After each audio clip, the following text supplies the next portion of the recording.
Let's go through all the books that I gave 5 stars in 2024. I gave 1, 2, 3, 4, 5, 6, 7, 8, 9, 10, 11, 12 books 5 stars. There might be a couple that might be a little bit more like 4.75, or if I sat on them now, like, because I've read them at the beginning of the year, I'm kind of thinking maybe they're more of a 4.5. But according to Goodreads and Storygraph, these are the books that I gave 5 stars to. So I'm going to go for the ones that may end up changing. And to start that with is going to be the Dragon of Deepwood Fen. This was entertaining as fuck. I did the audiobook of this, I can't talk. And I loved it. It had dragons. There was some drug kind of thing that was included with dragons. Dragons were just the norm. They were like the horses. And they were just entertaining, and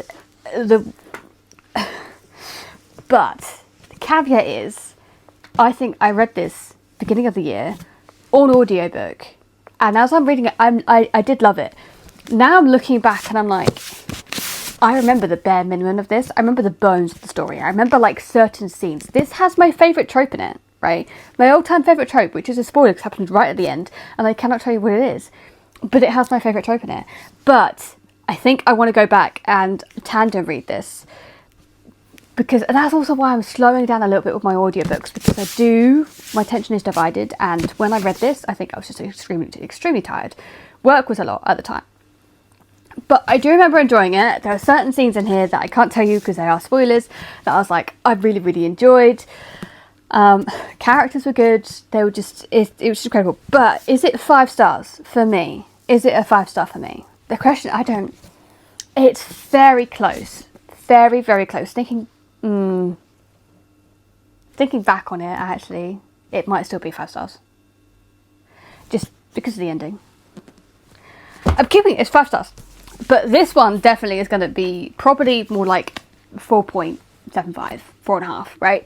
And I do round up on Goodreads. I do need to remember to start rating stuff on Storygraph, because I mark it and finish, and then I usually think about it a bit before I actually go and like rate.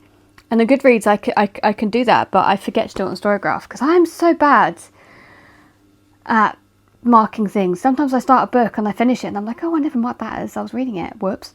I'm really bad. But this had a slow start. I was a bit, where are we going? And then a scene happened. I was like, I'm sold, and I was sold through it. There's a grumpy old drunk man in this, which is amazing. Obviously, there's a dragon. It's Eragon, but for adults, but better. Brian Carhill's books, I've heard are good. I read the book 1, but it was too like Eragon for me. It just felt like he'd taken everything that was in Eragon and just put it in of Blood and Fire. Okay, this is different. This is taking the things you like in Eragon, like the dragons, putting it in here, but adding some other things to the pot as well that you're like, this still feels fresh and new.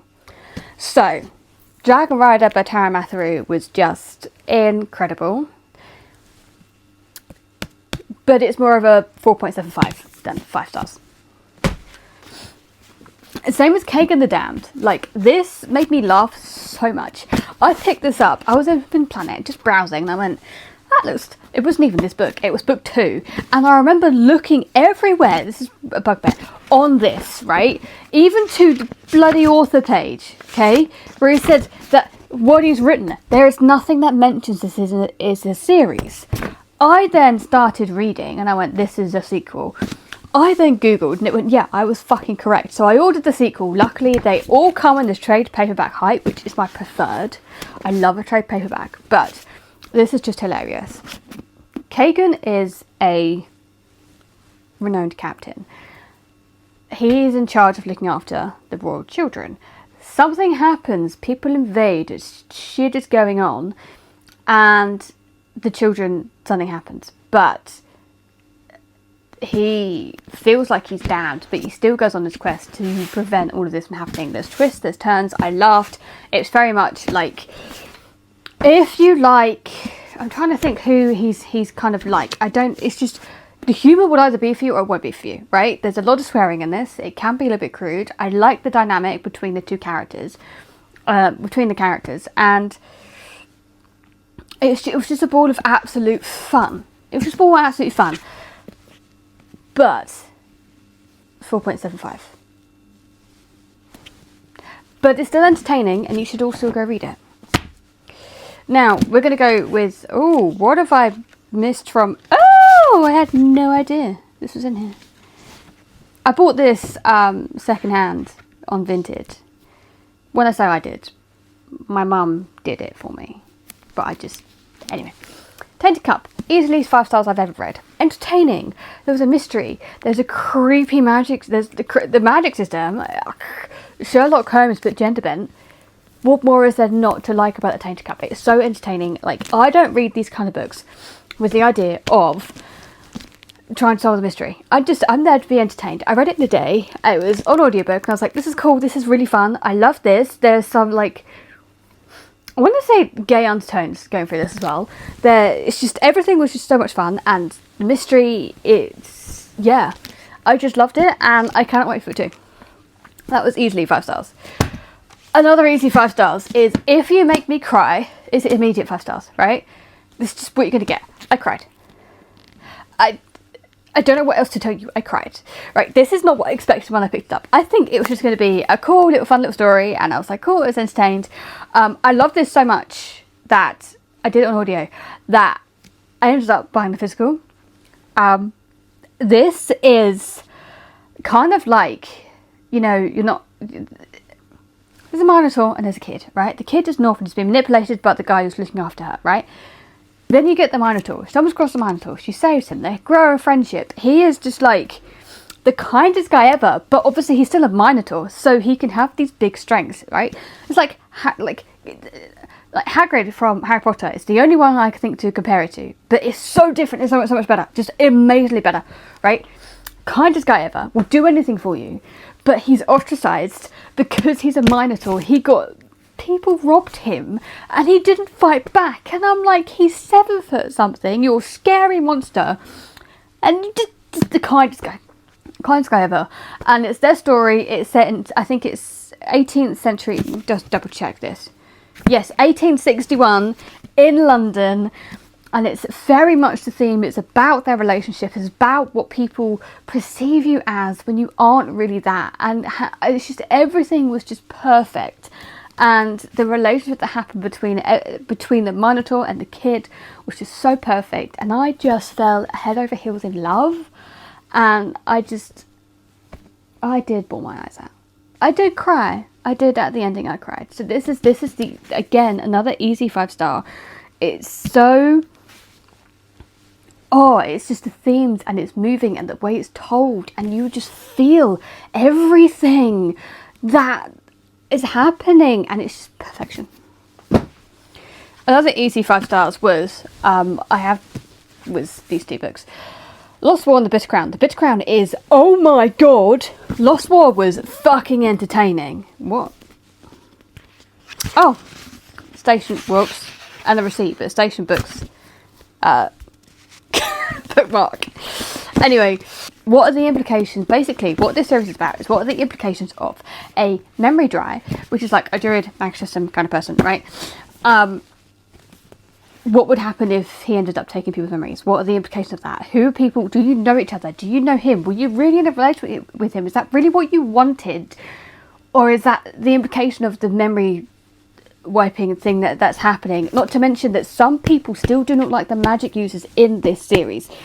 And it shows. There's some brutality in it, especially when the children are the ones who suffer it, because the children are the ones who learn from their parents, and they then tease other children who like it. And this book has layers upon layers upon layers, and it doesn't just, he could have just gone, yeah, that's memory dry, we're just going to go with it, right? He went, no, I'm going to make you think. I'm going to make you think of the consequences, like what could genuinely happen if somebody had the power to take your memories. Are you going to trust everybody? Are you going to trust them? What's going to happen? You're trying to take back your kingdom as well, but nobody remembers who you are because of the memory dry. And it's just, and then there is another dry guy who is framed for a lot of things, who's trying to do everything right, but because somebody else the queen, basically the rightful queen, is trying to make amends and do what she believes is right, but she doesn't understand and is not willing to listen, that what she has done has been so, not horrific, but like detrimental to other dries, okay? She made a decision that technically shouldn't have been hers to make, but again, she was the queen. And the implication it has on the dry who is serving the king, the rightful king and queen, is just phenomenal. These books, oh my, book 3 comes out this year. And that is a book that I am salivating for. These are just absolutely incredible. They make you think, they make you feel, and the way it's done. And, okay, Jphn Anderson narrates this one, right? He's a fucking good narrator, okay? I've got to lie. Right, okay. This guy, alright, okay? But there's a scene in here, and I'm like, oh my, like the narration of it, and how it's going on, and the character, just rightfully so, tearing into another character, and I'm like, what is happening? Like, chills, man. Fucking chills. This was a surprise to me. I did not expect to like this as much as I did. But I did. I enjoyed it. I had so much fun. This is as big as Way of Kings in word count. Okay? My copy is only 800 something pages. But it's like 300,000 words. This was so intimidating to me because it's not a pure fantasy. I was like, oh my god, it's going to be really dry, going to be all this. It wasn't. The way it was told was very, very well done. I absolutely adored it. Mr. Norrell, the amount of times I wanted to slap his fucking face, like, honest to God, I love Jonathan Strange. The one really big criticism of this is there needs to be more women in this. There are women, but they just need to be more. But I was screaming, messaging my friend Laura, who held the buddy read on Hardy's books. I was screaming at her like, oh my god, through all of these books. And I read this really, really quickly. I was late to start the buddy read, and I was one of the first to finish. This book just took me by storm. The writing is just really, really fits the time and the story, but it's not dry and it's not needlessly meandering either. There was probably a section in the middle, like it kind of dragged a little bit, but I was like, and then you push through that a little bit, and then you're like, oh my god, then it gets really, really good. And the ending, oh my god, the ending. Susanna Clarke is now an author of mine. All the stuff. This was, okay, I'm holding this up, but technically imagine, because this was a reread this year, so this doesn't count. Imagine Dance of Shadows right here. Which is book 2. That's the easiest 5 stars I've ever given. It was far more brutal. I was sitting there screaming, and yeah, I'm messaging Gourav as well, like, what have you done? And he's like, haha, and I'm like, bitch, and he's just giggling in a corner, like, yeah, you're traumatized, love it. I'm like, okay, this just took me by storm. Absolutely took me by storm. This was just it's far more brutal than Dance of Shadows, and it is set like the similar timeline. So it's sort of leading up to a battle as the Dance of Shadows, and you get some characters that do appear within this book, but they don't get their sort of concluding story. They kind of disappear a little bit. Like, where are they going? They're in this book. This is what's happening here, and it's brutal. It's amazing. The women, oh my god, the women. Everything that's going on, the magic, it comes out on February 25th, and it is his best book yet. I fucking love this shit out. It's also funny. There was moments in this I was literally giggling to myself, like, this is so funny. But it's also counteract with, that is so horrifying. What have you done? So that is grim on grimdark. So Dance of Shadows, definitely. Fucking love the shit. I originally rated this as 4 stars. I'm changing my mind. This is 5 stars. This is Grace of Kings by Ken Liu. I lost my mind. I have a vlog I put on here about this. I lost my living shit over this book. I went into this because I know so many people have kind of like, well, you know, it's like a textbook, because it blew me away. The character moments woven in with the plot in this span of time, like, so many years pass, and I'm like, what are the next books are going to be like? Like, seriously, how are they going? Like, I am so excited. I am so fucking excited. This is another one that I rated 5 stars, and I struggled with the most of this book, right? Like, a good half chunk. But I cried at the end. I should have just trusted Genevieve Gornichec, because I love The Witch's Heart, and with which I cried at that, and then I cried at this as well. I should have just trusted her, that she knew what she was doing with this book, and went on with her and just enjoyed it. Basically, there's these group of friends as their kids, women as their children, and they grow up together and they create this pact, and they all grow up, have their own lives, but one of them is taken by Viking raiders. And it's basically a story of the main character who is going to save her, and they haven't seen each other for years, and trying to, but also in this sort of century she's based, she's a woman, doesn't have a lot of power, that kind of thing. You know, marrying somebody, using somebody to get what she wants, to help her friend that she hasn't spoken to in years, because they did end up, I think they end up having a fallout, and all of them go, and she just, everything really, really moving, especially towards the end. So my rule is, I cry, you get 5 stars. This just has to explain itself. Like, it's John Gwynne. He's never not going to get 5 stars. Ever. I've maybe seen some discourse online about Wind and Truce, but I almost cried. I was so emotionally devastated, and I was like, what do I do with my life right now?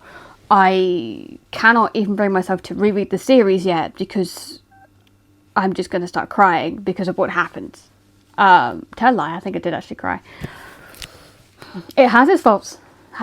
I do have a review up if you want to know my spoiler thoughts on this, but there are some critiques I do agree with, some I don't, that I've just seen online. Overall, I fucking loved this shit. I just loved it. The characters I loved were there. Everything, it was just, it was just amazing. I'm not going to go too in depth, because you should know about Winter Truth by now. Like, whoever doesn't know. And if you have not read the Stormlight Archive, what are you doing with your life? But this was, again, another one that I just rated 5 stars, and I loved it. Another one I rated 5 stars, which was a massive surprise to me, which I realised when I said how many I rated 5 stars, I forgot to count it, because I did on audio, was The House Witch. I never thought I'd be a cosy romance girly, but I am. I just got downloads on order. I thought, I just need something a little bit fluffy at the time, and it was perfection. Imagine a house witch. What is a house witch? A house witch is somebody who has magic only where the place they call home. And this house witch, male, ends up going to seek work at a king's castle as the king's cook. Thing is, his magic is in household stuff. He'll protect anything that's he class that where his home is. As soon as he leaves his home, he doesn't have any magic anymore. So in their world, it's because he's just deficient, right?